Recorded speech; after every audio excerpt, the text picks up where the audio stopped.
Señor Ministro de Trabajo, don Carlos Madero.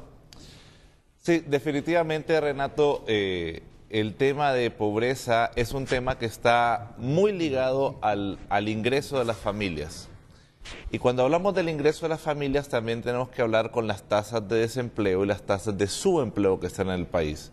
Ahorita el último dato oficial nos ha mostrado que hemos tenido una baja muy significativa en la tasa de subempleo invisible. Si la tasa de subempleo invisible disminuye, bajó de 40% a 34%, efectivamente eso se ve ligado principalmente a la reducción de la pobreza. Normalmente cuando se miden todos los índices que tienen que ver con pobreza y encuestas, todos los organismos, absolutamente todos, utilizan las fuentes del INE. Lo que decía el director del INE ayer es correcto. La medición normalmente se sacan estrictamente de las encuestas. Por lo tanto, cuando nosotros miramos el mercado laboral, que también en su totalidad bajamos casi 3 puntos, de 56% a 53%, obviamente podemos decir que efectivamente eso incide en la pobreza, porque cuando hay mejores condiciones de trabajo, la pobreza obligatoriamente se disminuye. Entonces, me parece muy acertada la aseveración de la reducción de la pobreza, sobre todo por la forma como se mide y porque hay otros indicadores que pueden decir que efectivamente eso es cierto, ¿verdad? No solamente el propio índice de la reducción de la pobreza. Ahora, lo que ocurre también internacionalmente es la forma como se mide, que varía. Por ejemplo, los países, dependiendo cada uno de los países, hay una forma de medición de la pobreza, por ejemplo, una forma multidimensional. Servicios públicos, educación. Que si la casa tiene techo, que si tiene luz, que si están haciendo. Entonces, depende de cada uno de los países. Por ejemplo, uno mira países que mira noticias que están muy mal y dice, ¿cómo puede ser posible que la pobreza no se refleje igual? Y es por la forma como se mide. Ahora, naturalmente nosotros en Honduras sí acertamos porque efectivamente si hubo una disminución de la pobreza, tuvo que haber a fuerza una disminución de la tasa de subempleo. Ese es uno de los indicadores que más, podemos decir, económicos, que nos valida sobre todo las cifras de pobreza que pueden existir. Disminuyó la tasa de subempleo visible, me dijo usted. Invisible, Invisible. Que es la más crítica. ¿Cuál es esa población subempleada y el término invisible? ¿Qué quiere decir esto? Una persona que esté en subempleo invisible significa una persona que ganaba menos de lo que tenía que ganar y trabajaba más. Por ejemplo, un ayudante de albañil que se levanta todos los días a las 5 de la mañana, va a trabajar, pero el que le paga menos de lo que tiene que ganar. ¿En cuánto se redujo el subempleo invisible entonces según el gobierno? Nosotros tenemos una reducción exactamente de 6 puntos, de 40% a 34%. Probablemente es la reducción más grande de los últimos 15 años que se ha tenido en la tasa de subempleo, y eso obviamente tiene que impactar directamente en la reducción de la pobreza. Si se redujo la tasa de subempleo invisible, en algún lado están trabajando esas personas. ¿Dónde? Efectivamente, cuando se reduce la tasa de subempleo invisible significa que se crearon mejores puestos de trabajo con mejores condiciones. O hubo una migración de la población de un trabajo que estaba más encarecido a un trabajo decente. Entonces, cuando nosotros en el mercado de trabajo pasamos de puestos de trabajo informales a formales, surge la migración y obviamente hay una reducción de la pobreza también que se tiene que ver. Entonces la reducción del subempleo invisible está ligado a la reducción de esa pobreza multidimensional. Correcto. De la que habla el director del INE, y a esa reducción de 2 puntos en la pobreza. Es correcto. Por eso, acertadamente, te podemos decir nosotros fehacientemente que sí tuvimos una reducción de la pobreza, porque también tuvimos una reducción en los índices de subempleo. Fíjense que en este puntito, y esto le toca al doctor Jorge Ramón Hernández Salcerro, escuchaba hace algunos minutos a Raúl Pineda, un abogado que los medios de comunicación de la República lo entrevistan con mucha frecuencia para hacer análisis sociales y políticos. Y en este punto que usted está mencionando, Raúl Pineda, doctor Hernández, se refería a lo siguiente: el actual gobierno ha descuidado la imagen del país, tiene que trabajar mucho en mejorar la imagen, porque, por ejemplo, la gente no cree lo que el gobierno dice, de que se reduce en 2 puntos la pobreza, sino en las cifras de la CEPAL, que somos el país o el segundo país más pobre de América Latina, con un porcentaje de 67%. No cree en que los homicidios se han reducido de 86 a 66, sino que cree en el informe de la OMS que se divulgó en el 2011 con proyección al 2012 de 103 homicidios por 100.000 habitantes. Entonces, él decía, y lo mira muy equilibrado, sin sesgo ni emotividad, hay que trabajar en mejorar la imagen del país, en la marca país, en que realmente se actualicen los datos de Honduras en este momento, porque si seguimos con los datos de 2011, 2010, pues hombre, la gente va a creer que estamos en guerra civil.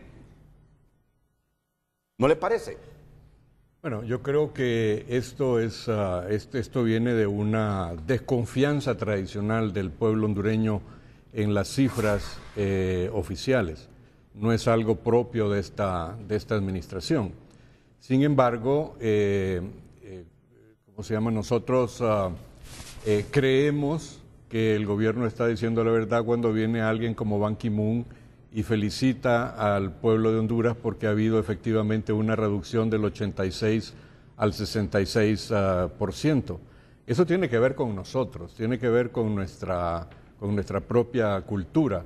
No tiene que ver con que el gobierno no haya hecho los esfuerzos necesarios para poder divulgar esas cifras. Ahora, algunos informes a nivel internacional son informes atrasados que tienen información atrasada, porque son informes generales sobre todos los países del mundo, como por ejemplo el que publicó OMS o el que publicó el año pasado UNODC, que es la agencia de las Naciones Unidas que se ocupa del crimen organizado y de las drogas.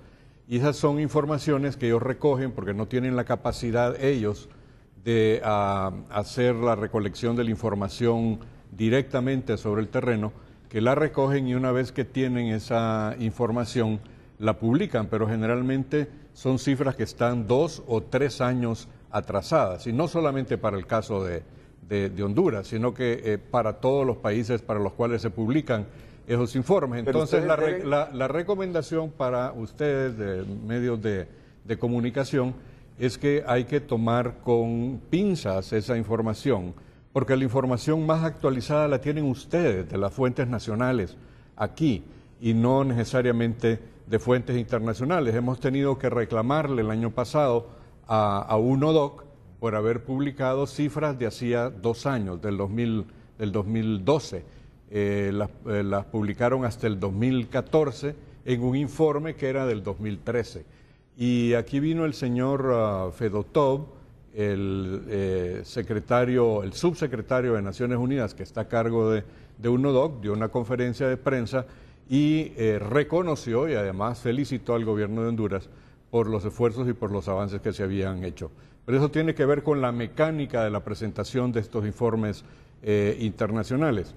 Por otro lado, déjeme decirle que el gobierno del presidente Hernández ha contratado una firma internacional, que es la firma Bernstein y Marsteller, que se especializa precisamente en la proyección de la imagen de países. No solamente hacen países, hacen grandes empresas también, y se ha estado trabajando con el Consejo Nacional de Inversiones y la Oficina de Comunicaciones Estratégicas del Gobierno, precisamente en la preparación de una estrategia de marca país. Eso está en curso y muy pronto estaremos viendo los resultados de ese esfuerzo que comenzó el año pasado. Porque con esta mecánica de publicar informes atrasados perdemos todos. Es decir, si un inversionista lee el informe de OMS, donde hay 106 o 103 homicidios por 100.000 habitantes, dicen, en ese país se están matando, no voy a invertir. Si aparecen estas cifras, ese país es uno de los más pobres de América Latina en el informe. En efecto, eso de que somos uno de los más pobres, eso no lo podemos eludir, no lo podemos obviar. Pero que somos el más pobre, de repente no es cierto, según la información que ustedes nos están presentando en este momento. Entonces la gente asocia a la pobreza a un país donde no hay seguridad jurídica, donde no hay seguridad ciudadana, un país donde existen todos los males. Por lo tanto, no atraemos a los inversionistas, que es lo que queremos. Creo que la sugerencia es válida en cuanto a trabajar y presionar para que se publiquen los informes de acuerdo a cómo van evolucionando los estados. Y en eso hemos estado. Como le digo, la venida del señor Fedotov aquí obedece precisamente a la nota que envió el gobierno de Honduras el año pasado, protestando precisamente porque se habían publicado cifras que además no son las cifras oficiales, sino que eran cifras producidas por sectores independientes que no tenían tampoco las cifras exactas de la tasa de homicidios, cómo había evolucionado la tasa de homicidios. Y hemos estado trabajando, como le digo, en la estrategia de marca de país. Bueno, es importante resumir, para salir de este tema del informe de la Comisión Económica para América Latina, que los países que más han reducido la pobreza son Paraguay, de 49,6% en 2011 a 40,7% en el 2013. El Salvador, de 45,3% en el 2012 a 40,9% en el 2013. Refiriéndose a El Salvador. Colombia redujo la pobreza de 32,9% en 2012 a 30,7% en el 2013. Perú, de 25,8% en 2012 a 23,9% en 2013. Hay una correlación, Renato, también, y esto creo que el doctor Tábara lo puede explicar mejor que yo, o si no la viceministra de Desarrollo e Inclusión Social, pero hay una correlación entre el crecimiento de la economía y la reducción de la pobreza. Imagínese usted que para poder hacer una reducción como la que usted ha estado mencionando en algunos países de América Latina, tenían que haberse dado tasas más allá del 10% de crecimiento, cosa que realmente creo que únicamente en Panamá hemos visto nosotros en América Latina. Naturalmente, economías como la economía de la República Popular China han crecido a tasas enormes y han logrado sacar a millones, a centenares de millones de personas de la pobreza. Pero con un crecimiento de un 1.5% por arriba de la tasa de crecimiento de la población, deberíamos crecer reducir la pobreza en un punto. Es más o menos la correlación que se da. Por eso es sumamente importante el trabajo. Tal vez la gente algunas veces no lo ve, pero es sumamente importante que se ponga orden en la economía, que se pueda dar la estabilidad necesaria para poder atraer las inversiones, a poder crear los nuevos empleos, porque eso tiene una relación directa con la reducción de la pobreza. Entonces, todos estos esfuerzos que hemos estado haciendo en el curso de este año por sanear las finanzas públicas, por reducir el gasto corriente, por dar un ambiente de seguridad para la inversión, van encaminados precisamente a abatir la pobreza en nuestro país, a crear nuevas oportunidades de empleo, como bien lo ha explicado el ministro de Trabajo, Madero. Y ha mencionado un elemento muy importante para el debate. Al reducirse el subempleo invisible en un 6%, impacta en la reducción de la pobreza en 2%, que establece el último informe del Instituto Nacional de Estadísticas, INE, y que alguna gente no cree en el país porque prima el informe de la Comisión Económica para América Latina. Y otro dato muy importante que nos debe servir de reflexión: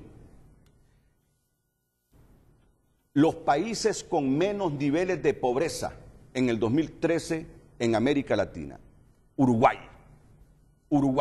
Y valdría la pena aquí algunos comentarios breves de nuestros invitados. ¿Qué han hecho estos países? Uruguay, que registra un 5,7% de pobreza y un 0,9% de indigencia. Luego está Chile, luego está Chile. Después de Chile, fíjense bien, los países con menos niveles de pobreza, Uruguay, Chile, y luego viene Costa Rica con un 17,7%, Brasil con un 18%. Por otro lado, los países con más pobreza son, y aquí no van a creer que se contradice el informe, porque cuando mencionamos a El Salvador hablábamos de que redujo en más de 5 puntos la pobreza, pero El Salvador sigue siendo uno de los países con más pobreza, un 40,9%. Paraguay, que se dice redujo la pobreza, también sigue siendo un país muy pobre, con 40,7%, al igual que la República Dominicana y Ecuador con un 33,6%. Miren que en esta información se dice que Argentina, Bolivia, Guatemala, Honduras, México y Nicaragua no contaban con los datos para ser medidos. Pero ayer eso me lo rechazó el ministro del INE. Me dijo, claro que están los datos, claro que están los datos. En todo caso, esta es información muy importante para reflexionar en cuanto a los países con menos niveles de pobreza. Bueno, Uruguay y Chile en su orden en América Latina. tal vez, yo creo que valdría la pena, don Renato, no sé si usted tiene el informe, pero hasta donde nos ha informado el ministro Ramón Espinosa, los datos de Honduras son datos del 2010.